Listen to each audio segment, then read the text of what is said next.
à tous, pour ce nouveau rendez-vous chez vous, on s'arrête à Ruilly, dans la côte chalonnaise. Alors vous connaissez peut-être le vin de Ruilly, mais aujourd'hui pas de dégustation, on va plutôt parler musculation.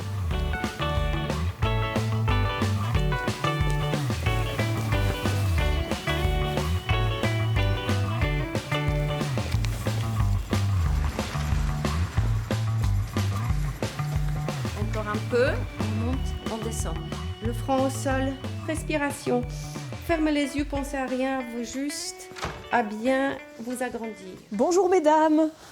Bonjour. Oh, ça travaille les muscles? Oui, ça fait du bien.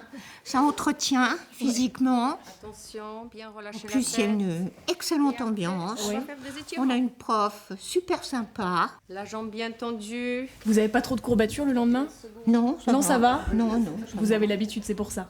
Oui, je pense. Non, mais ça fait du bien. On tient, on tient, on tient, on tient. Allez, on attrape le pied, on ramène talon, fesses, on va étirer les cuisses. Super. Bonjour Ivona. Bonjour. Alors ça rigole pas avec vous, hein? Non, si, on rigole beaucoup. C'est bien convivial. Oui. Donc c'est vous qui donnez les cours. Qu'est-ce que vous leur faites faire comme exercice? Alors, tous les exercices qui leur permettent de garder l'autonomie. Comme vous avez remarqué, c'est des gens qui ont déjà un certain âge. Donc, tout pour maintenir l'équilibre, pour garder la force musculaire. Et puis, après, ça sert aussi à garder les copines, les contacts, faire covoiturage. C'est ça aussi, les cours. Est-ce qu'il y a un âge limite pour venir participer au Pas cours? du tout. Je m'adapte à toutes les personnes. Et tout le monde peut faire. Oui. Et puis ça fait du bien. Ça fait du bien pour le physique et puis pour le moral aussi. En ouvre, on ferme, ouvre, on ferme.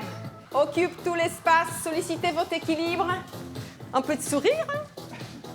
2, 3, 4. Bonjour Marlène, vous êtes la trésorière de cette association. Oui, de Gym Pluriel Ruillotine, Vous avez combien d'adhérents dans l'association? 97. Ah oui, il en manque peu pour arriver à 100. Oui, bientôt 100, dont 5 hommes. Donc c'est bien d'avoir un petit peu de masculin au milieu de toutes ces femmes. Pourquoi c'est important d'avoir une asso comme celle-ci ici à Ruilly? C'est important pour rompre l'isolement, pour permettre le lien social. Et l'avantage, c'est que c'est intergénérationnel. On a des adhérents qui sont âgés de 5 à 88 ans. C'est aussi intervillage. On draine 12 villages aux alentours, dont les plus proches, Chagny, Fontaine et Mercurey. Eh ben, merci beaucoup de nous avoir accueillis en tout cas. Merci à vous. Merci à toutes, bon courage. Au Bonne revoir. séance.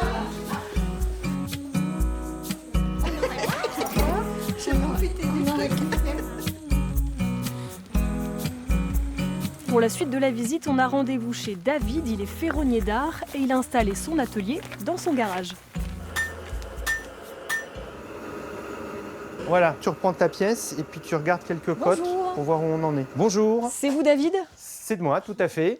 Donc là on est dans votre atelier, hein, c'est ça? L'atelier de ferronnerie d'art, l'Aime Volute, à Ruilly, tout à fait. Bon, alors ferronnier d'art, qu'est-ce que ça veut dire? Ferronnier d'art, ça veut dire que nous travaillons sur des ouvrages qui sont rattachés au bâtiment. Donc là vous travaillez sur quoi par exemple? Alors là, je travaille sur un claustrat d'un escalier, plutôt un style contemporain. Donc on fait un dessin qu'on valide avec le client. Et puis donc après, à l'atelier, on vient refaire ce dessin à l'échelle, ce qu'on appelle une épure. Et donc avec différentes sections d'acier, on vient reproduire le dessin qui a été convenu avec le client. Vous faites ce métier depuis combien de temps?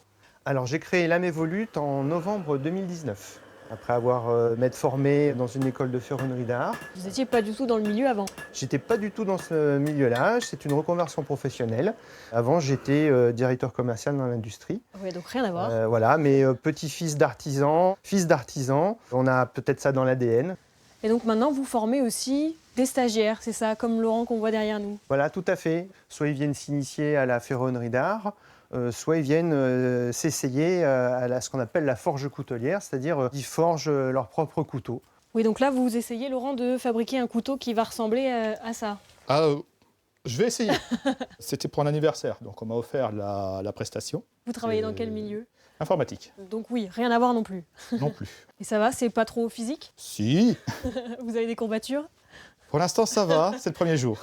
Voilà. Vous, David, ça vous plaît de transmettre votre passion à d'autres personnes? Et ça permet effectivement d'ouvrir la porte d'un atelier qui peut être parfois un petit peu obscur pour pas mal de personnes, puis d'expliquer un petit peu qu'est-ce qui se passe derrière un couteau artisanal, pourquoi il coûte ce prix-là, quelle est la différence avec un couteau industriel. Comprendre que pour faire un couteau qui est un outil qui va être, je l'espère, un outil que Laurent va garder toute sa vie, quelque chose de durable, eh bien, ça ne se fait pas de n'importe comment. Voilà.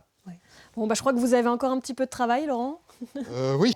Merci à vous en tout cas de nous avoir accueillis dans votre atelier. Merci. Et merci à vous d'avoir suivi ce rendez-vous chez vous à Ruilly. On vous dit à très bientôt pour une nouvelle émission.